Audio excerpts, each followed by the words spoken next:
the Tiara Club at Silver Towers. Princess Katie and the Dancing Broom. Vivian French, illustrated by Sarah Gibb.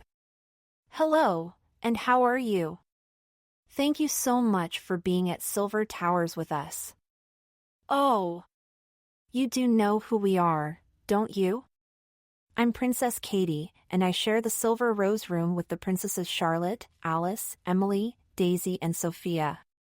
We're all trying really hard to win our silver sashes, but it's hard work getting tiara points, especially when those horrible twins are around. Chapter 1. Gruella darling, could you ask Daisy to pass the marmalade? Nobody here has any manners, even though they're supposed to be princesses. We were sitting having our breakfast, and as usual the twins were showing off.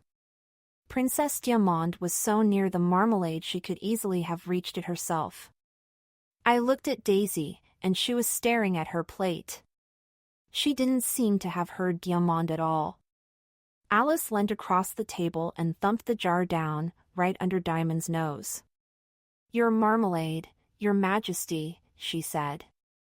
Sorry to have troubled you, I'm sure, Diamande said in a sneery voice, and tipped at least half the jar onto her toast. Sophia was sitting next to Daisy, and she'd noticed how quiet she was too.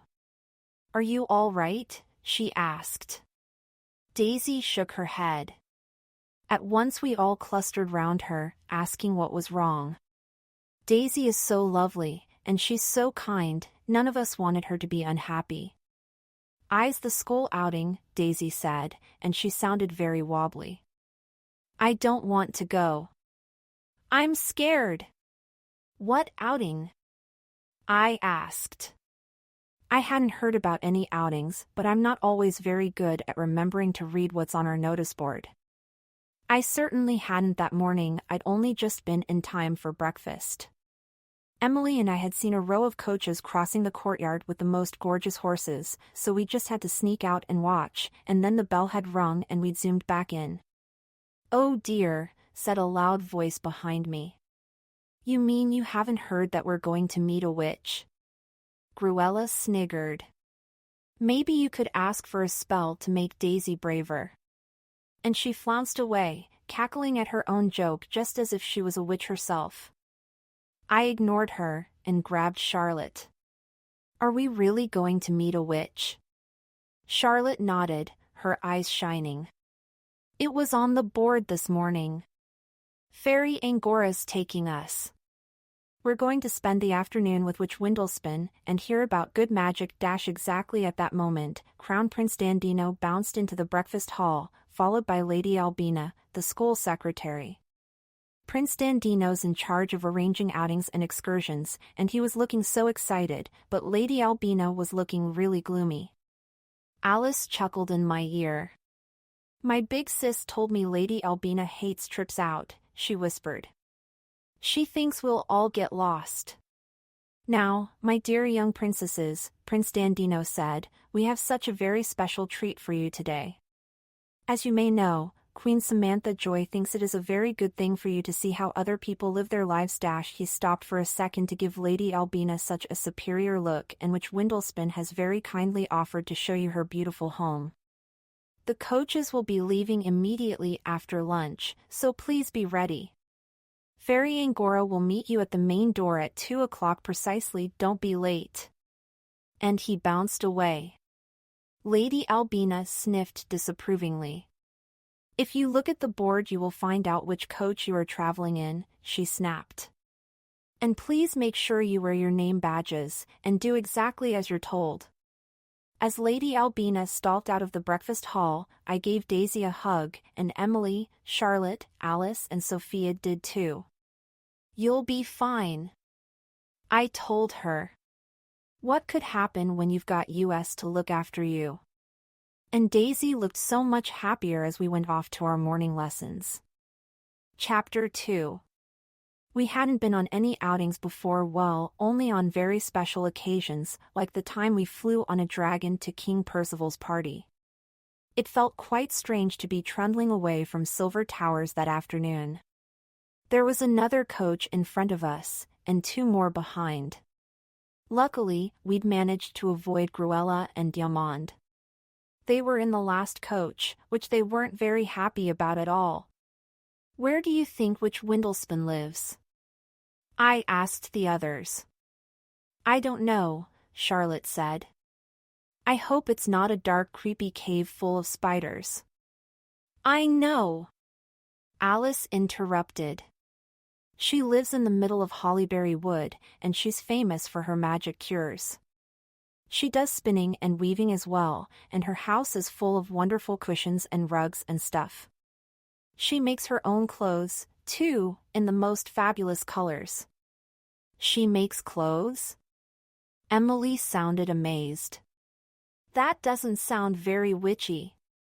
I thought witches always wore black, Katie said. With pointy hats. Daisy nodded. Me too. And they have warts on their noses, and whiskers on their chins. And they put horrid spells on princesses. Queen Samantha Joy would never let us go near anyone like that, Sophia pointed out. Didn't you ever read the prospectus? It says we're well looked after at all times. It wouldn't look very good for Silver Towers if we fell into an enchanted sleep for 100 years. That made us laugh, even Daisy, and as the coach began bumping and rattling up a pretty leafy lane, I decided I was really looking forward to meeting Witch Windlespin. We finally stopped outside the sweetest little house nestling under a big oak tree. Fairy Angora was waiting by the tiny front door, and we tumbled out of the coach as fast as we could. Be sure to mind your heads as you go in, she warned us. Listen very carefully, and don't be surprised by anything you see. And she pushed the door open, and we tiptoed inside. It was extraordinary. The door was so small, but the moment we were inside we found ourselves in an enormous room, with a wonderful ceiling painted with sparkly stars, and fat rosy babies holding trumpets and puffing out their cheeks. And then I saw there were little ships sailing in between the stars, and they were really moving, and the babies were playing at blowing them this way, and that it looked such fun. I was so busy staring up at the ceiling that I jumped when something touched my arm. Oh! Excuse me! I said, and found I was talking to a broom. And it actually bowed to me. I was so astonished I couldn't say anything at all. I see my broom has taken a fancy to you, dear Princess Katie, said a wonderfully deep voice, and I saw Witch Windlespin smiling at me. She was tall, and although she wasn't exactly beautiful, she had the kindest, wisest face, and I suddenly knew she was very, very, very old. She was dressed in a glorious shimmering golden silk gown with a fringed emerald green shawl round her shoulders, and there were golden lilies shining in her hair. Welcome to you, and all your friends, she said. This is my home. Please come and sit down. The cottage was one of the most gorgeous places I've ever been. There was a roaring fire, and in front of the fireplace were heaps and heaps of the softest rainbow-colored cushions and floaty wool rugs and blankets. The students from the first coach were already sitting there looking so cozy, and a little black kitten was curled up on Princess Lisa's knees. The 6 of us found our way to a heap of plumped-up indigo and purple pillows, and sank into them as if we were settling into a heap of clouds. I don't think I've ever been so comfortable. I lay back and watched the babies blowing the ships, and it was absolutely heavenly. I could feel my eyelids drooping when suddenly there was an incredibly loud knock. Knock! Knock! On the door. Witch Windlespin had been arranging some pots and bottles on a table, and she looked up in surprise. Goodness! I thought Fairy Angora was still outside. Princess Katie, would you let them in? Of course I jumped up and hurried to the door. At once Gruella and Diamond came barging past me, pushing the door open wide. Chapter 3. The twins paused once they were inside, and stared rudely round. Well, Diamond said in her poshest voice. So this is a witch's house. Just fancy. Gruella tossed her head. I just don't know what Mummy would say if she saw us here. instead of being cross, which Windlespin gave the horrible twins a beautiful smile. I knew your great-grandmother, my dears, Queen Ethelberta. She was a very particular friend of mine, and I'm so pleased to meet you. Do sit down. Gruella and Diamond didn't know what to do. They made a noise like a balloon losing its air, and sat down with a flump. I caught Alice's eye, and I knew she was trying not to laugh. The rest of our year followed the twins in through the door, and then Fairy Angora appeared, looking hot and bothered. I'm so sorry, she said. I left Lady Albina's lists in the coach, and I had to run and fetch them. She'd be so angry if I forgot them. Which Windlespin waved Fairy Angora to a comfortable armchair. As she sat down to mark the register, the little black kitten jumped on her lap and started purring loudly. Just rest, darling Angora, which Windlespin said. I'm going to show the princesses how I make a delicious potion for soothing away anxiety and fear. Now, who shall I have to help me? She seemed to be looking at Daisy, and I knew Daisy would be really nervous if she was chosen, so I quickly put up my hand. Thank you, Princess Katie. Please come and join me. I did feel a little bit anxious as I walked over to the table covered in strangely shaped jars and bottles, but I needn't have worried. It was so easy. I read out the names of the different herbs, and which Windlespin stirred them into a big silver bowl. It wasn't long before a gorgeous smell began to fill the air. One final ingredient, said which Windlespin at last. I read essence of purest pine, and which Windlespin poured a beaker of golden liquid into the bowl with a flourish. At once a burst of tiny stars flew out with a fizz. There! Which Windlespin poured the potion into a crystal bottle and held it up so we could see how wonderfully clear and sparkly it was. Perfect! And now, just for fun, why don't some of you try, so you can see just how simple these potions are? Katie, let's see what you can do. Charlotte and Sophia can try as well, with Diamond, Emily, Daisy and Alice. Oh, and Gruella. My friends got up and came to join me by which Windlespin's table. For a wonderful moment I thought Diamond and Gruella weren't going to come, but the broom whisked behind them and gently pushed them forward. Fancy us making a potion, Gruella, Diamond said in her loudest voice. It looks exactly the same as cooking to me, Gruella simpered, and Mummy always asks us to tell the cooks what to do, doesn't she, Diamond? I thought which Windlespin might tell them off for being so boastful, but she didn't say anything. She fetched a clean bowl, and put it down among the herbs and oils. Take your time, she said quietly, and try to think peaceful thoughts as you mix and blend the herbs. Remember your innermost wishes may well be revealed in the potion you make, so do be careful. She smiled, and drifted away to show the other princesses her dried flowers, and the plants she used for dyeing her wools. Chapter 4. It had looked so easy when which Windlespin did it, but it was really difficult when we tried. All the herbs got muddled up, and Gruella and Diamond grabbed for the same bottle of oil and it spilt everywhere. Diamond tried to stir the mixture too fast, and it slopped over the edge, and the most peculiar smell drifted up into the air. Gruella knocked a basket of lavender onto the floor, and I was certain we were going to end up with a horrible mess. Do you think we should tell which Windlespin we can't do it? I asked. To my surprise, Daisy shook her head. Why don't we try again, she suggested. Alice said, yes, and so did Sophia. Emily, Daisy and Charlotte nodded. Diamond and Gruella folded their arms and glared. We don't want to start again, Gruella said. The broom suddenly hopped forward and swept up the lavender. Then it skipped onto the table, and in no time at all the herbs were in neat piles, and the oil stains were gone.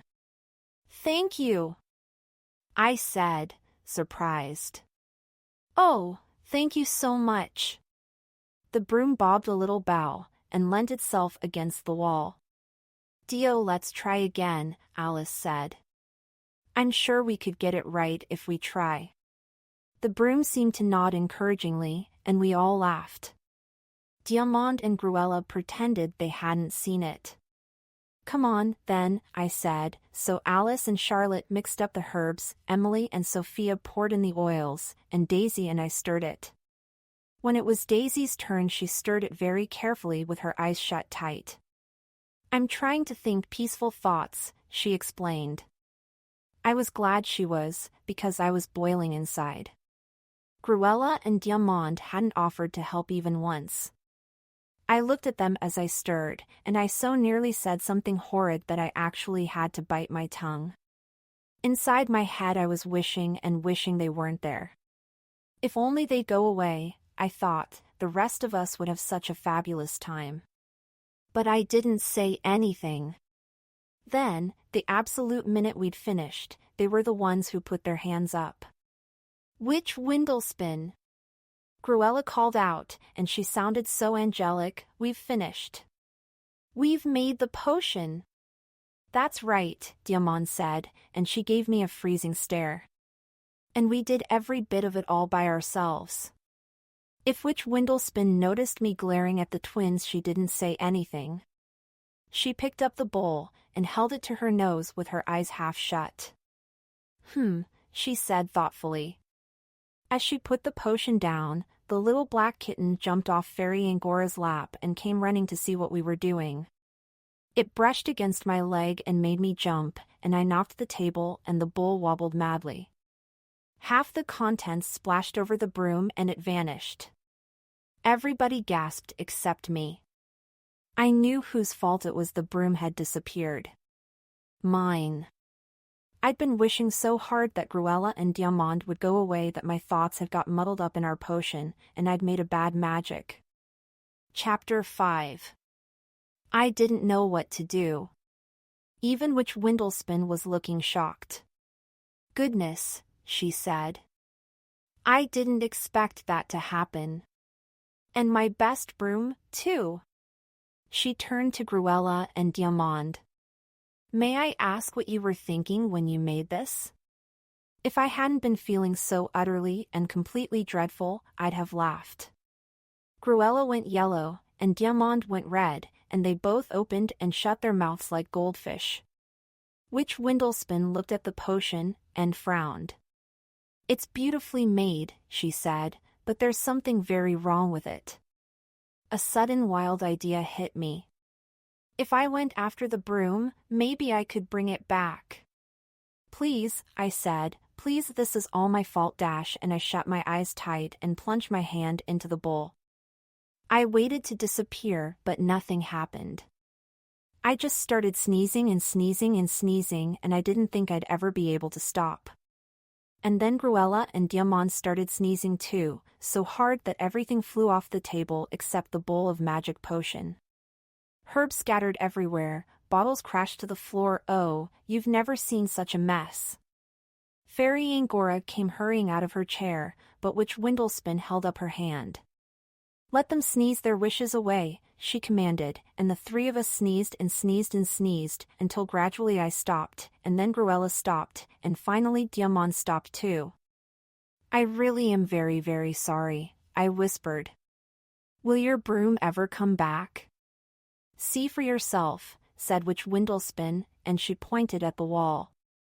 At first I couldn't see anything, but all of a sudden I saw bristles, and then the handle, and there was the broom.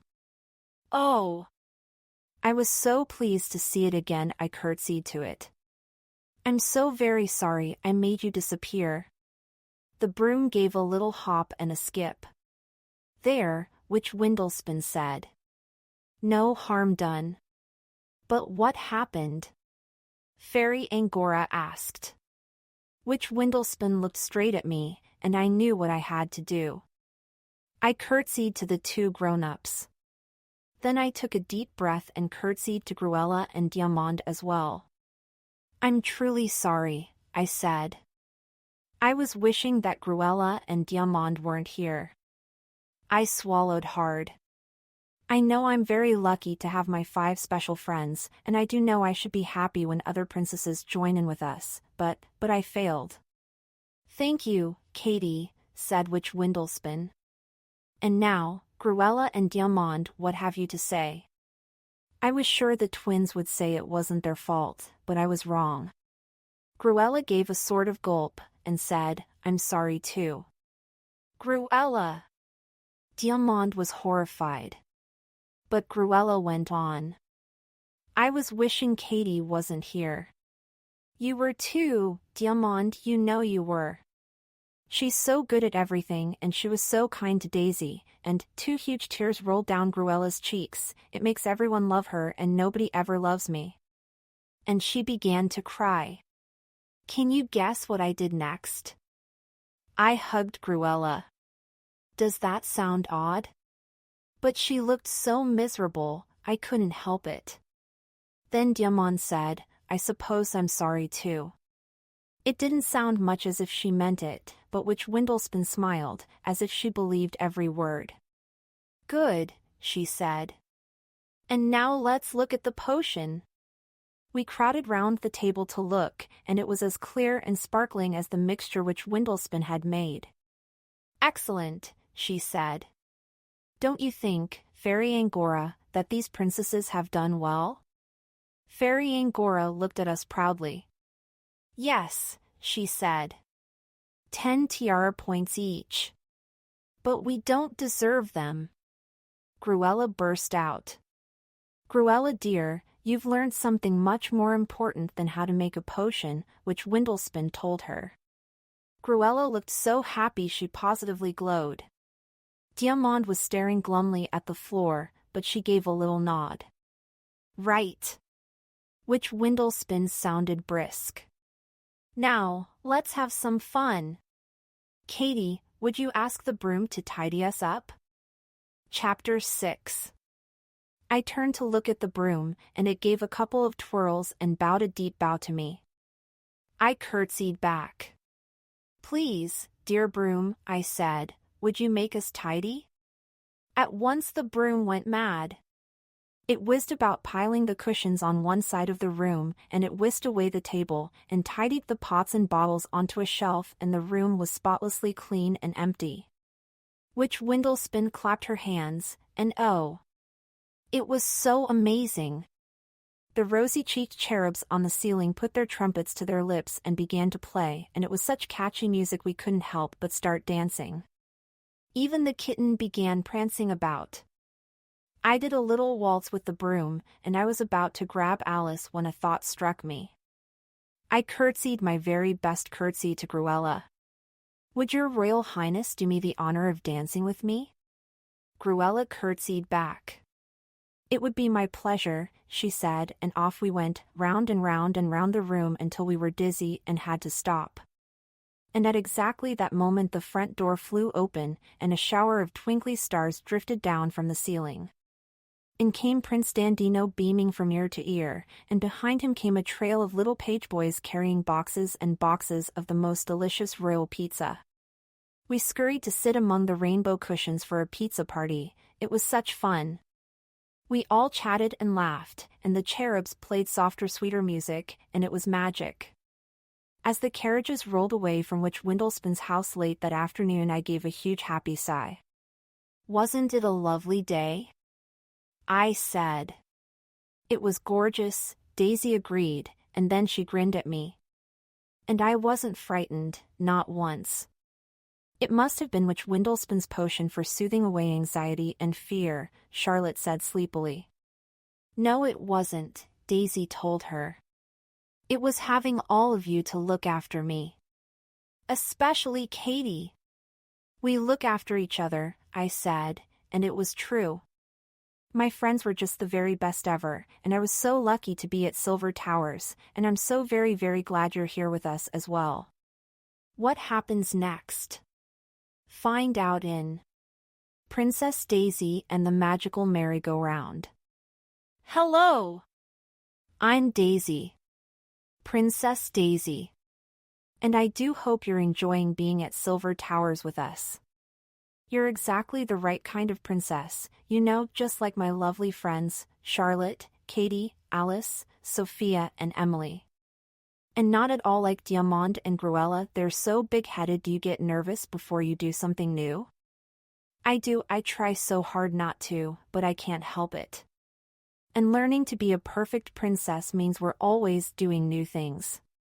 Or going to new places.